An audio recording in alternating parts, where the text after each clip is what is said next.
Let's take a look inside Spanish 1 from Homeschool Languages.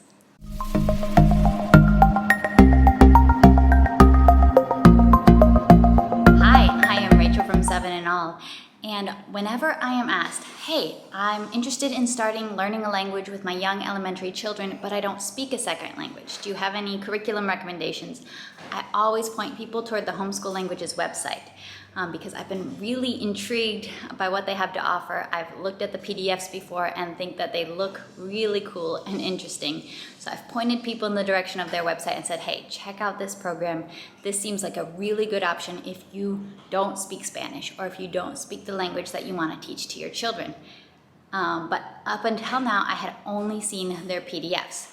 So Homeschool Languages very graciously offered to gift me with their Spanish 1 set so that I could actually show you guys inside the physical set, walk you through it. So that's what I'm going to do today. I'm going to show you everything that comes as part of Spanish 1, and I'm also going to share some tips for implementing this and kind of take you through the program to help you decide whether this might be a good fit for your family.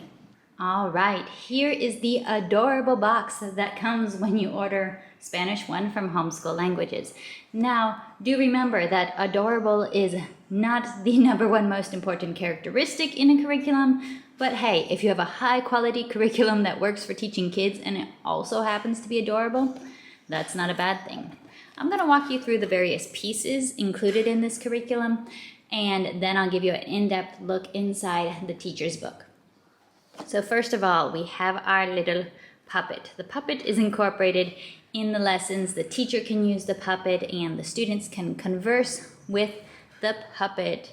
That's one of the ways that this can be very appealing and engaging for very young children. This is aimed at ages 4 through 10, and from my experience of using it, I have been using this with my 4 and 6-year-old boys.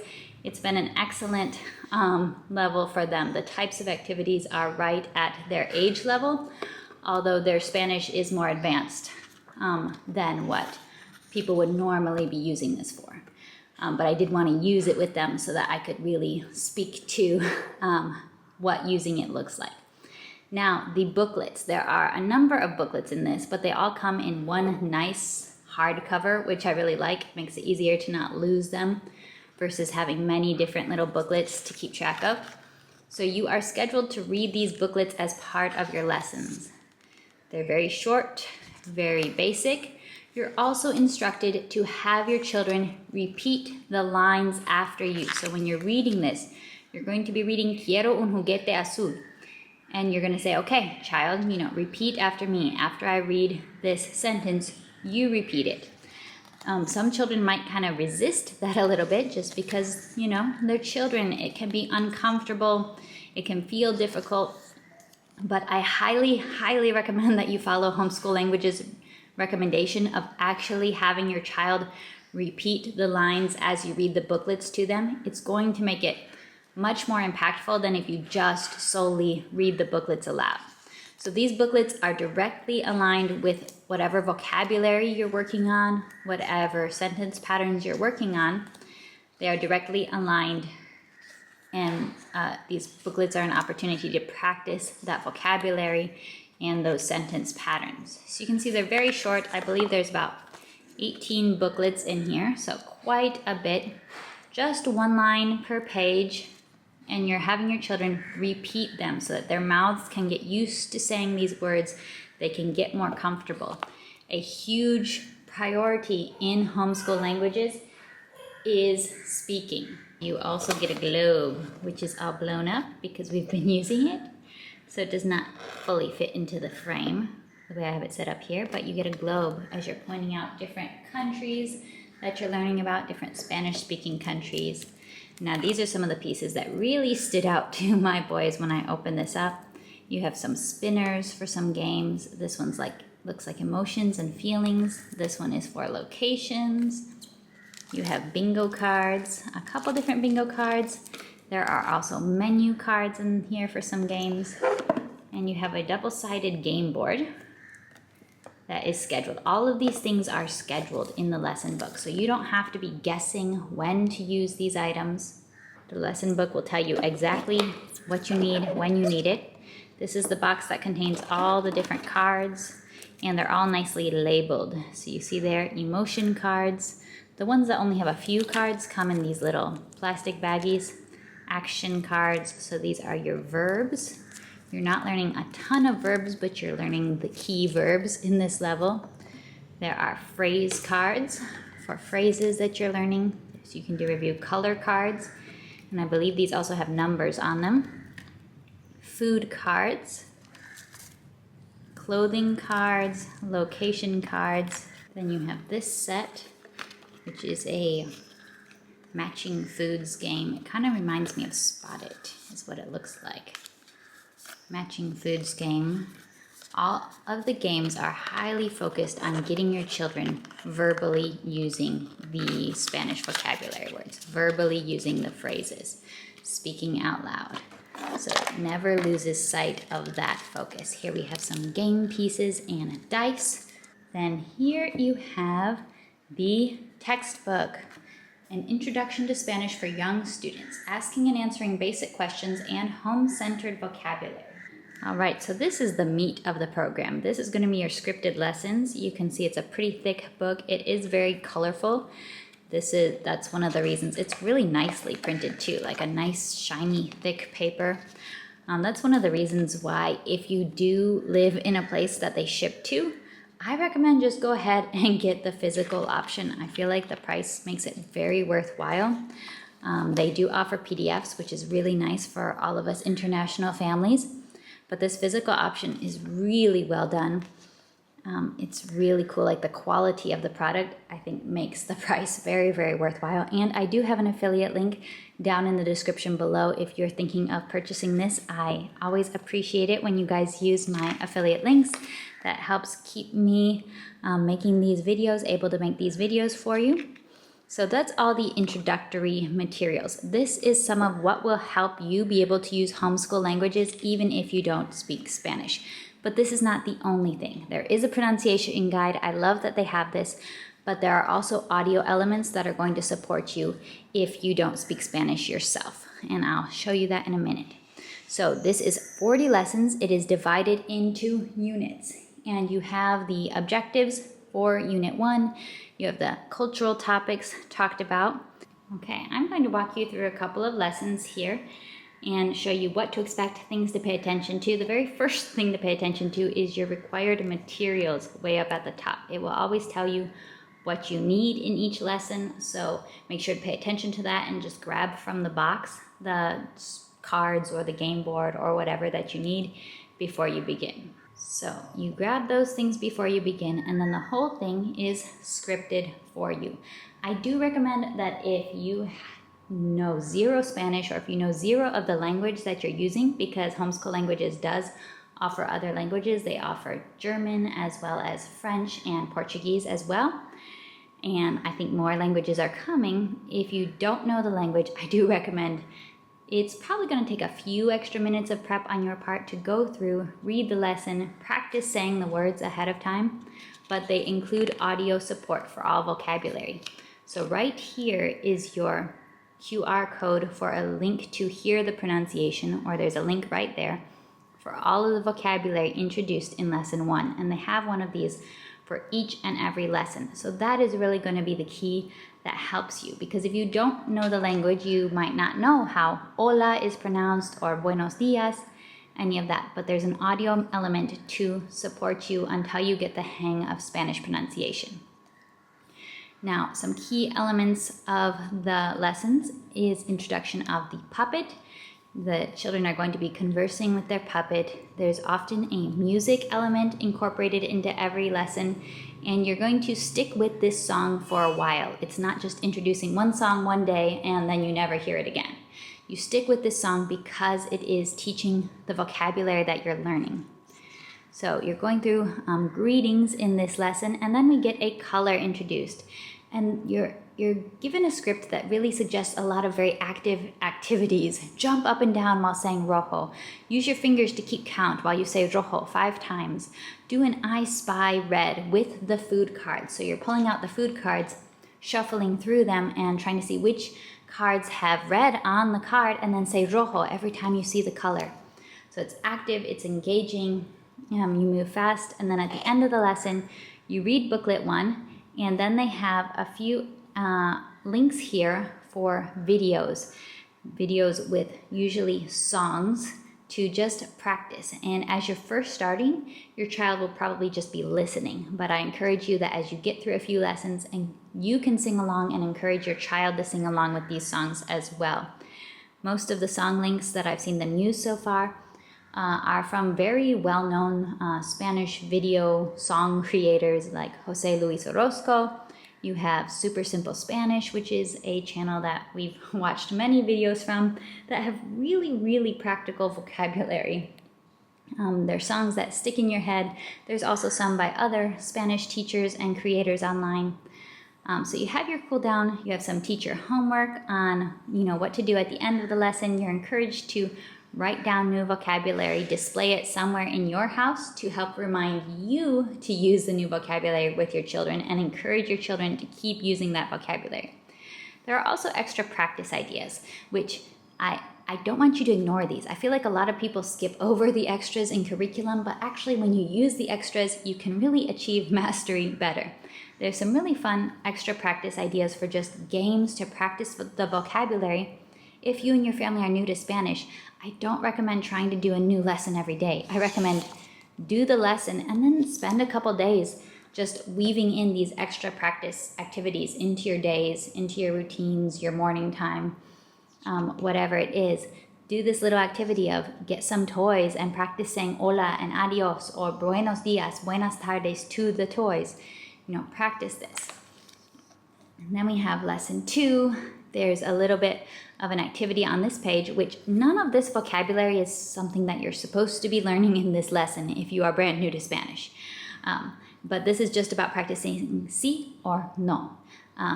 Gracias or de nada. Yes, thank you. No, yes, please. No, thank you.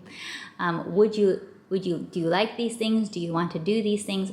You're not learning these vocabulary, but it is also an opportunity to be exposed to more vocabulary words. So if you do have a background in Spanish, this adds more vocabulary, it adds more richness. But if you don't have a background in Spanish, no sweat.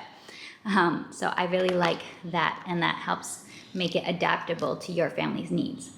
Once again, you have songs that you're doing again. You have extra practice activities. I'm going to give you a look at the first couple of lessons, then we'll move toward later in the book so you can see how it goes later. This is an example of culture being included. So we're talking a little bit about bullfighting from Spain. We're also getting a little bit of vocabulary, toro y torero. We're getting more colors introduced in this lesson, but we're still working on greetings. We're still working on please and thank you. Again, we have a cultural element somewhat related to Spain and bullfighting. We have paso doble. We have a song performance video. My children really enjoyed this video from a classical music concert. It was pretty fun and funny as we watched that. With the same pictures, you're practicing buenos dias, buenas tardes, buenas noches. Here, we're starting to introduce emotions. So you have a song about emotions. You're pulling out the emotions cards. You're acting out different emotions. You're very, very physical with the language, but you're also every activity is working on having your children use new words and practice the words they've learned. Again, we get a little bit of geography and culture. You're pulling out your globe, finding those countries on the globe. Now we're up to booklet 2 from our little hardcover book. I want to skip toward the end just so that you can start to see where you're going with this, how things get a little bit more complex as you go on.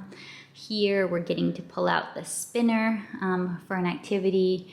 You're having photos that need to be cut out. By the way, you do not have to cut up your lesson book. There's like a few activities that suggest cutting. You don't have to cut them out of the lesson book.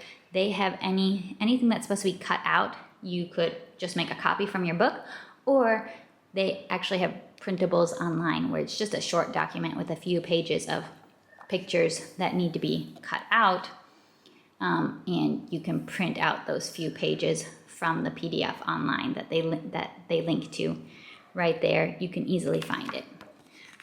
But your child's getting to use more vocabulary as you get through this. Now we have a different song. We have Lluvia, lluvia, vete ya. So we're learning another song later on. We're practicing the ing ending, ando or yendo, with verbs. So changing verbs to eating, reading, sleeping in Spanish. So this might feel a little bit harder because I just skipped you forward to lesson 29, but I wanted to give you an idea of later lessons once you get beyond just the basics. You can take a peek at how these go, but you can see they follow the same structure. Oh, now we're getting to use that little menu card to play restaurant, where we can practice dancing the salsa. So there's getting in the cultures. And I wanted to show you the unit assessments. So there's a little bit of a test at the end of each unit, which I like tests. My children tend to like tests. I think that they're important. They can be a great sense of achievement and a great sense of what do I know and what don't I know. So they have little tests at the end of each unit, which are just oral tests. This is all focused on oral language learning. There are games at the end of the unit, and you're moving on to a new unit. Here we're learning opposites, more or less. We're learning a lot of food words. We get some more culture exposure.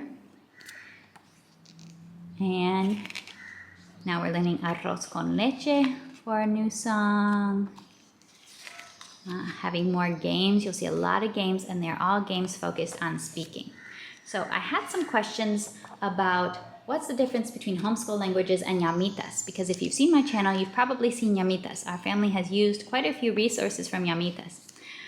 I would say our homeschool languages is much more focused on families that are learning Spanish from scratch, that are just starting their Spanish language journey. If you know some Spanish, this is still, you're still probably going to learn a lot, and you're still going to get a lot more practice in using it with your kids. But YMAS is much more focused on the, I would say, academic side of Spanish, where you're doing more worksheets in Spanish, which I have nothing against worksheets, you know that. But it might more suit the needs of families who already speak Spanish or already are accustomed to using Spanish with their kids, but they want to give their children some academic learning in YMAS. So that's where you're getting more of the phonics learning skills, or you're getting math vocabulary. And following worksheets instructions, learning how to follow those instructions, finding the letters that make words. This is not focused on phonics. A child does not have to be able to read to use this. If they do read, they can, read the little words on the flashcards. But this is not focused on reading or writing skills at all. This is focused on oral language, which can be one of the hardest skills to master in language learning.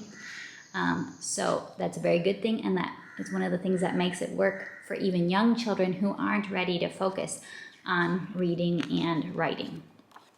So I hope that this helps give you a good look inside. I also wanted to share, if you go on the Homeschool Languages website, you're going to see themed units, like let's go to the park, or let's go to the zoo, or around the house, different themed units. I want to explain what those are, because I know people can wonder what those are. Those are not the same thing that's in this curriculum. This is the curriculum for getting started with Spanish. That is Spanish Level 1. When you've gone quite a ways into Spanish Level 1, the curriculum writer recommends at least halfway, or when you've finished Spanish 1 and you want to continue with the same style but focus on specific vocabulary in certain areas, that's when you can pull in the units. But they do recommend that you already have a foundation in Spanish before using those units. And what those units are 4 lessons in a very similar, very familiar style. They are scripted, they are active, they involve games. So there will be 4 lessons in each of those units. They kind of vary in exactly what they have, but a lot of them have flashcards, game boards, little booklets to read. So it's very, very similar. It is the same as this curriculum, but it is something that you might use after Spanish Level 1 if you want to dive into park-related vocabulary or dive into zoo-related vocabulary, whatever topic. They have many different topics. I think they have a winter one. They have really, really neat little topics, and they follow this exact same lesson plan. So if you have the basics of Spanish, and you just want to be learning new vocabulary, be playing more verbal fun games in Spanish, you can definitely look into those units, which are all available as PDFs. But don't attempt to start with those units if you don't know Spanish, because I think that would be a little frustrating. So I hope that this gives you a really good look inside. You can use my affiliate link down below to head to their website and learn even more. Thank you, Homeschool Languages, for sending me this. And if you guys have any questions, leave them in the comments. I am always happy to answer. I will see you next time. Bye.